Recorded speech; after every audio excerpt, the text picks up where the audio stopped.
સુરેન્દ્રનગર ખાતે કોટન વેપારીઓ માટે મહત્વપૂર્ણ બેઠકનું આયોજન કરવામાં આવ્યું હતું.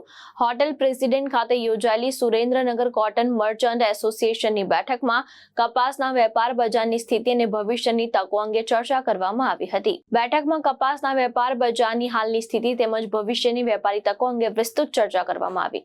સુરેન્દ્રનગર કોટન મર્ચન્ટ એસોસિએશનના વાય.બી. રાણા, નરેશભાઈ સંગીતમ, અજીતભાઈ પરમાર, ચંદ્રસિંહ પરમાર, રામદેવસિંહ રાણા સહિત મોટી સંખ્યામાં કોટન વેપારીઓ ઉપસ્થિત રહ્યા હતા. શૈલેષભાઈ શાહના માર્ગદર્શન હેઠળ મુંબઈથી આવતા અજયભાઈ શર્મા અને ચંદન ભગતે NCDX અંગે વિસ્તૃત માહિતી આપી હતી. બેઠક દરમિયાન વેપારીઓએ વિવિધ પ્રશ્નો અને શંકા રજૂ કરી, જેના નિષ્ણાતો દ્વારા સંતોષકારક જવાબ આપવામાં આવ્યો. વેપારીઓને બજારની અનિશ્ચિત પરિસ્થિતિમાં જોખમ વ્યવસ્થાપન અને આધુનિક ટ્રેડિંગ સમાધાનનો ઉપયોગ અંગે પણ માહિતગાર કરવામાં આવ્યા હતા. મહેશ સુતેરિયા, દ્રષ્ટિકોણ ન્યૂઝ, સુરેન્દ્રનગર.